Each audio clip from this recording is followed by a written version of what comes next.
bu leen fàttee abonné bu leen bëggee gis suñu yeneen vidéo yi bës leen cloche bi.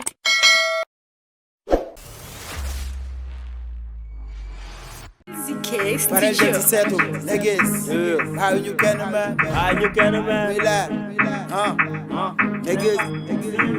How you can man? Breakfast the mixtape. Para gente settle, How you can man? para gente settle. How you can man? Niggas, we like. How you can man? Gis naa sa yéene mu dee fekk na judd. CK Para gente Studio. settle, niggas. How you can man? How you can man? We like, niggas. How you can man? Breakfast the mixtape. Para gente settle, How you can man? para gente settle. How you can man? Niggas, we like.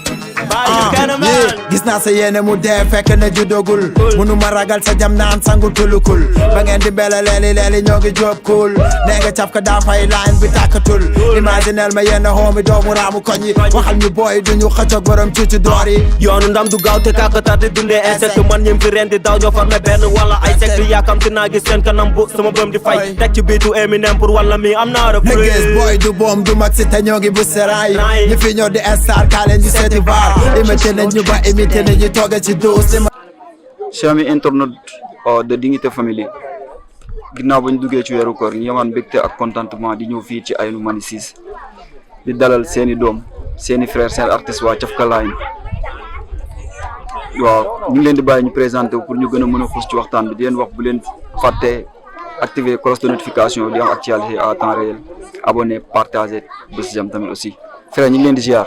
mooy siyaar nañ la frère bon di siyaar gaa yëpp parce que namoon nañ leen ñu ngi bëggee ñëpp cat ba cat yéemaan naka koor gi noonu ko dundee. waa koor gi ñu ngi ci kaw ma yokku jaamu yàlla ji ak préparé wu aussi carrément kam naka activité yeeg séddale café yi. waa ça va ñu ngi ak gaa yi ak booy yi xam nga gis nga leen ni tey moom ñu ngi ñëw di réew nice waaye si café gi lii mooy première édition wala deuxième édition la. non depuis Thiafka Line ba mu doonee Thiafka Line ba tey chaque dimanche ci koor gi dañuy def ay ndaw loolu yàgg na. chaque dimanche ngeen koy def ci weeru koor gi dimanche ci weeru koor bi. te yal na yàlla moo tali comme ñu gën a mën a xuus ci waxtaan bi ak liñ fi andi. waaye si ñu bëgg a xam Thiafka Line lan moo waral tur bi fan la jógee. bon Thiafka Line fi mu jógee benn identité la bu ñu yàgg di doxee yàgg na mu nekk si ñun.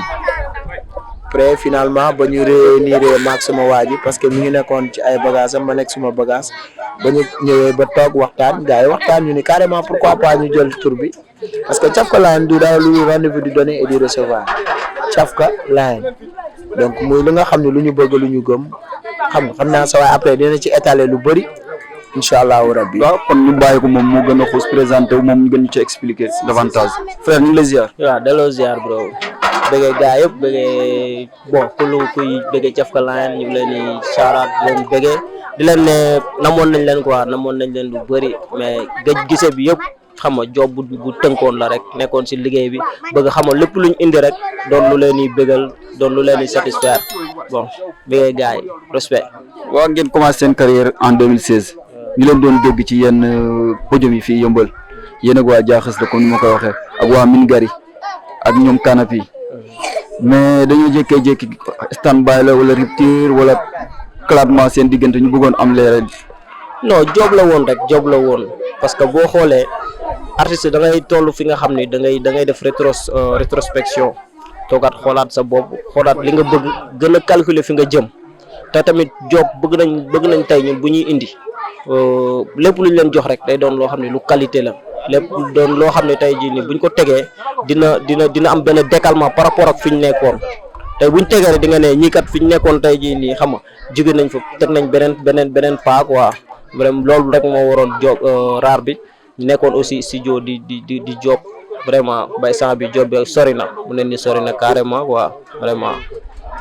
kon mën nañ prétendre que ni ci après koor gi di ngeen di cox dara comme déwénal. loolu dafa leer après koor gi di ngeen am ay it lu leer ay it lañ leen di jox am na ay sound yu yéeme yoo xam ne war nañ génn si après koor gi ay vidéo te toujours su après vidéo yi di ngeen am projet Thiafka Line. mën nañ ci am tuuti ba aperçu.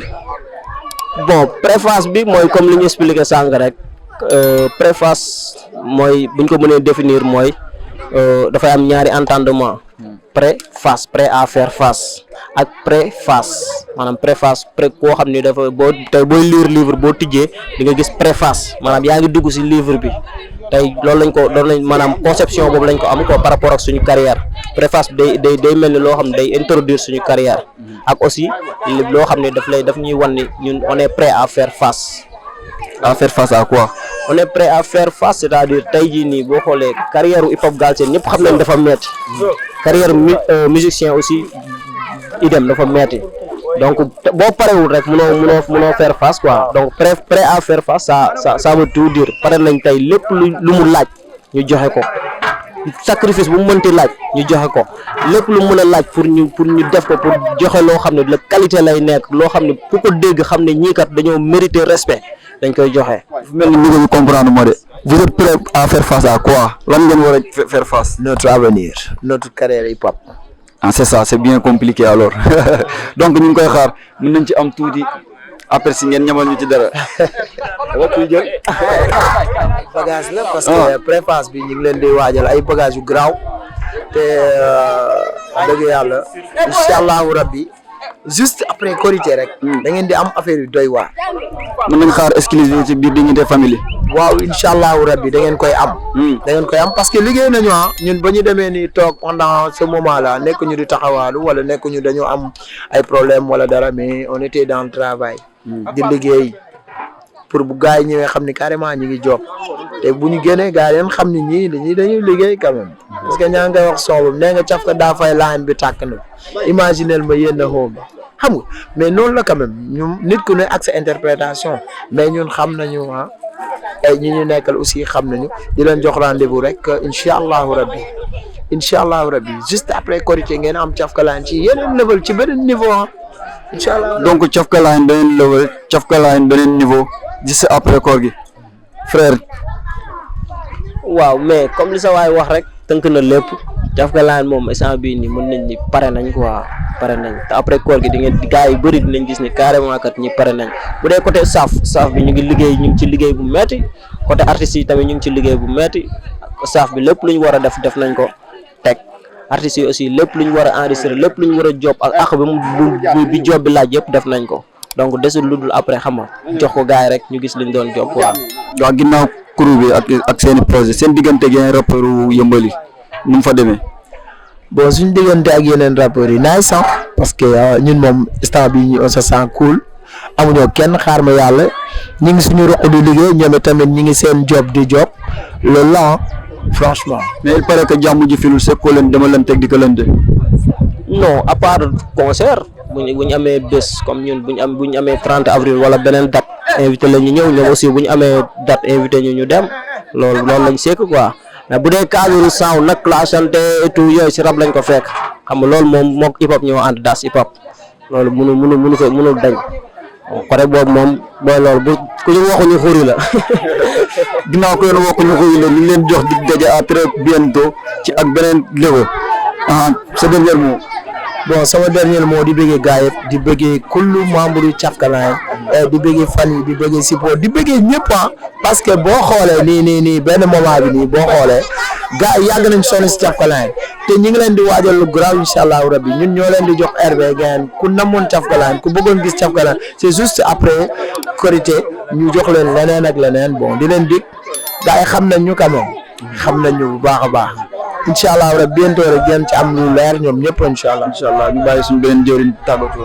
waaw mais di bëggewaat gars yëpp xam nga di leen naan ñu ngi jégalu aussi parce que gis nañ message yi sama waa ji woon na ma seede tey jii nii rare si artiste nga def stand by xam nga chaque instant ngay jot ay appel chaque instant ngay jot ay message bàyyi fa ngeen nekk bàyyi waroon leen bàyyi nii bàyyi neef alors que ñun bàyyi wuñu dañoo nekkoon juste si job bi xam nga mooy loolu xaw a rare au devant de la scène mais chaque instant da ngay jot ay retour yoo xam ne yow après da nga naan non man est-ce que man li may def nii sax maa moom parce que artiste di nga dem ba toll foo xam ne li ngay def moomatoo ko nit ñee ko moom boo demee ba toog saa boo toogee rek retour yi di ñëw di la dal naan la sa waay foo nekk xamal ni kon li ngay def moomatoo ko nit ñee ko moom quoi parce que ñoom bëgg nañ ko donc ñu ngi leen ci remercier di leen aussi masawu ci xaar bi ñuy xaar dañu xam di leen xamal rek ni yàggatul juste après koor gi rek dinañ ñëwaat ak ay bombe ay son yu international ay sound yoo xam ni bon wait and see waaw wala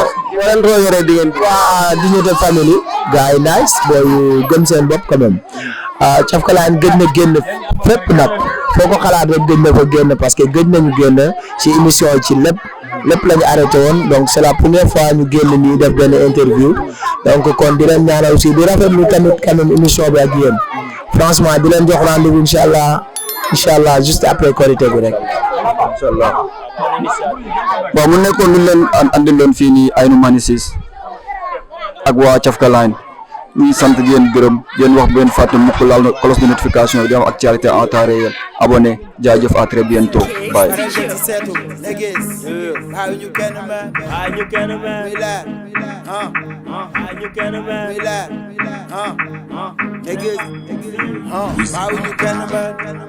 Breakfast the mixing. Paral jet sa seetu. Bye you can man.